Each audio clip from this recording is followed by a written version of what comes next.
बंधु,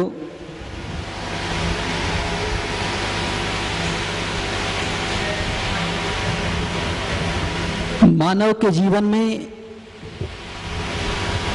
कब कैसा परिवर्तन आ जाए इसको कोई देख करके नहीं आया है। किसके निमित्त से किसका जीवन बदल जाए और कब उसकी भवितव्यता जागृत हो जाए इसका कोई टाइम निश्चित नहीं होता है। और प्रायः देखा जाता है कि जब किसी के जीवन में अति कष्ट आ जाए तो समझो कि अब इसका जीवन बदलने वाला है, अब इसके जीवन में परिवर्तन आने वाला है। ये अति कष्ट उसकी पहचान होती है। श्री कृष्ण के पिता वसुदेव थे। उन वसुदेव का जब पूर्व जीवन देखते हैं तो लगता है कि मानव की दशा ऐसी भी हो सकती है। वह मगध देश में एक शालिग्राम में ब्राह्मण के घर जन्म लिया और जिस समय वह मां के गर्भ में आए तो इतने पुण्यहीन थे कि मां के गर्भ में आए तो पिता की मृत्यु हो गई और घर में गरीबी हो, पिता की मृत्यु हो जाए तो सोचिए कितने संकट की बात है। तब ऐसे ही हुआ और जब उसने जन्म लिया तो मां की मृत्यु हो गई। अब इस कर्म भूमि में अगर जन्म देकर के माता पिता न रहे तो बहुत बड़ी समस्या हो जाती है। कौन पालन पोषण करे? भोग भूमि में तो माता पिता की आवश्यकता नहीं होती है, जन्म देने के बाद वो नियम से मृत्यु को प्राप्त हो जाती है और पुण्य इतना होता है कि बिन माता पिता के भी पालन पोषण हो जाता है। तो जब पुण्य पढ़ने में हो तो किसी के सहयोग की भी ज्यादा आवश्यकता नहीं होती है और पुण्य ना हो तो सहयोगी पहली बात तो मिलते ही नहीं है, अगर मिलते हैं तो वो भी चंद्र समय के लिए मिल जाते। अब उनके जीवन में भी ऐसी घटना घट गई कि माता पिता की मृत्यु हो गई। अब बालक का पालन पोषण कौन करे? तो कोई ना कोई दयावंत व्यक्ति मिल ही जाता है। क्यों?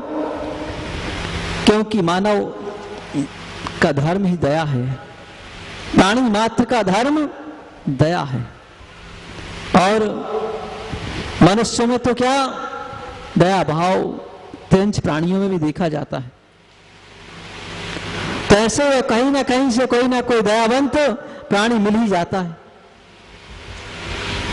तो जब मां की मृत्यु हुई तो मासी ने पालन पोषण कर दिया, लेकिन जब दुर्भाग्य ज्यादा जोर मारता है तो एक समस्या निपटती है, दूसरी समस्या करके सामने खड़ी हो जाती है। जिस समय रामचंद्र जी जंगल में भ्रमण कर रहे थे तो सीता का हरण हो गया तो रामचंद्र जी क्या कहते थे?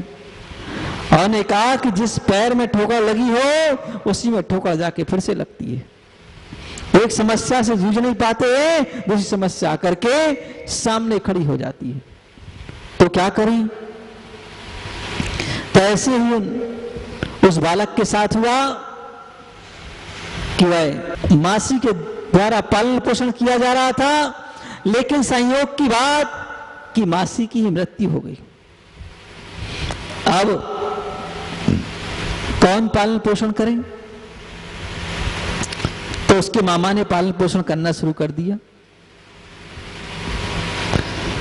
अब वह बुद्धिहीन था, पढ़ा लिखा नहीं था, अल्पबुद्धि था, शरीर से भी कुरूप था, क्योंकि हर कार्य पुण्य के योग से अच्छे होते हैं। अगर पुण्य ना हो तो शरीर भी अच्छा नहीं मिलता है, धन संपत्ति भी नहीं मिलती है और बुद्धि भी नहीं काम करती है। तो उसके साथ बहुत सारी प्रक्रियाएं हो रही थी कि बुद्धि भी नहीं थी, धन संपदा भी नहीं थी, पालन पोषण करने वाले कोई हितैषी लोग भी नहीं थे। तो उसकी उस दुर्बुद्धि को देख करके और उसके जिसके मामा के यहाँ उसका पालन पोषण हो रहा था, उसके मामा के बच्चों ने भी घर से निकाल दिया। बोले निकल तू यहां से। क्यों? क्योंकि उसके मुंह से बदबू आती थी और कोई उससे बात भी नहीं करना चाहता था। मुंह से बदबू क्यों आती है? आज पद्म पुराण में पढ़ रहे थे कि जब कोई व्यक्ति साधु के साथ अगर अपशब्द बोलता है तो उसके मुंह से अगले जल में बदबू आना शुरू होती है। तो ऐसा उस पद्म पुराण के अंतर्गत आया था। तो इस तरह उसके मुंह से बदबू आती थी। अब अन्य कारण से व्यक्ति को तो घर से निकाल देना चाहिए और सबने मिलकर के घर से निकाल दिया। बुद्धिहीन आदमी था, सोचा क्या करें, अपने पास तो कोई कुछ करने का उपाय ही नहीं, कुछ कर भी नहीं सकते हैं, कुछ जानते ही नहीं, भरण पोषण कैसे हो? क्योंकि प्रत्येक कार्य करने के लिए कुछ ना कुछ बुद्धि की आवश्यकता होती है। यहां तक कि भिक्षा मांगने के लिए भी बुद्धि की आवश्यकता होती है कि भीख भी कैसे मांगी जाती है, इसका भी विवेक हो तब जाकर के भिक्षा मिले, वरना कोई भिक्षा भी देने को तैयार नहीं होता। तो वह भी जब देखा उसने कि अब हमारा कोई सहारा नहीं है, जब बेसहारा हो जाता है आदमी तो अगर उसकी सद्बुद्धि चलती है तो सहारे के दौरान धर्म की शरण ले लेता है और धर्म की शरण ले तो इससे अच्छी कोई बात नहीं होती। शरण तो चार ही होती ना, कौन कौन सी? अरहंते शरणम पावज्जामि, सिद्धे शरणम पावज्जामि, साहु शरणम और केवली प्रणतम धम्मम शरणम। ये चार ही शरण हैं। तो पहले तो इन चार की शरण में जाएं, लेकिन इन चार की शरण में जाने के लिए हमारी बुद्धि ही तो काम करे। तो वह इन चार की शरण में न जाकर के पहले उसकी बुद्धि उल्टी काम करी। उसने सोचा क्या करें, चलो मरण को प्राप्त हो जाते हैं। और वह मरने के लिए एक पर्वत पर चढ़ गया। कहां पर? राजगिरी नगर में। ऐसे राजगिरी नगर में जहां भगवान महावीर स्वामी का समोषण, अंतिम तीर्थेश का समोषण बार बार आया है, ऐसे उस पहाड़ पर चढ़ गया। लेकिन संयोग की बात कि उस समय उस वैवारगिरी पर्वत पर साधुओं का एक समूह आतापन योग तप रहा था। आतापन योग चतुर्थ काल में साधु आतापन योग ही तपते थे ज्यादातर। आतापन योग मतलब गर्मी के दिनों में गर्म स्थान पर बैठना, पहाड़ की जाकर के शिखर पर बैठना, इसको आतापन योग कहते हैं।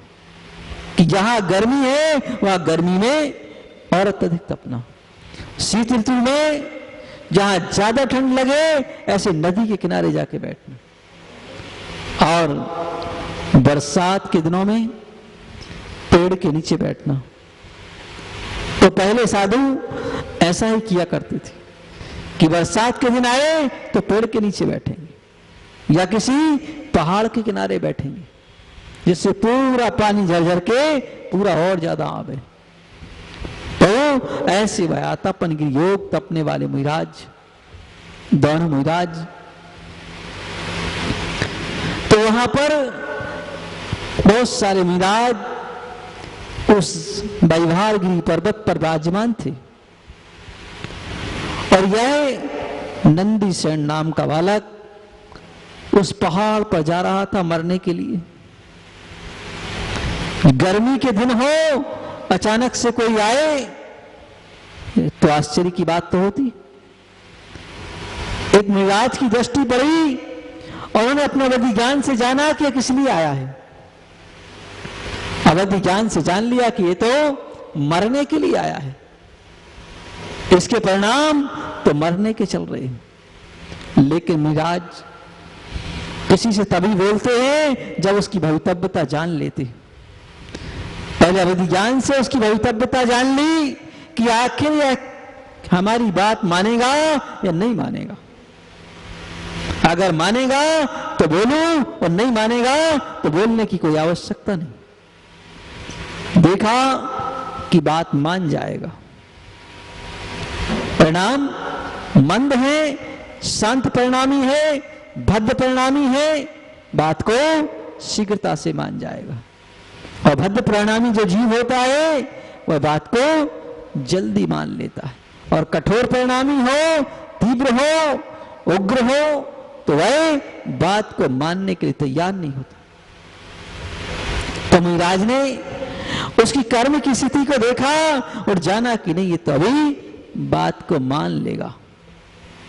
और जब उसने तो मुहिराज ने उसको अपने पास बुलाया, उससे पूछा यहां किस लिए आए हो?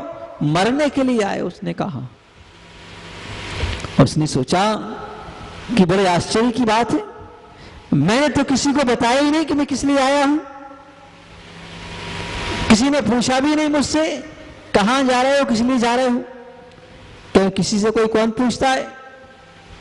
कोई पहुंचा हुआ हो, किसी की जान पहचान हो तो कोई पूछता है।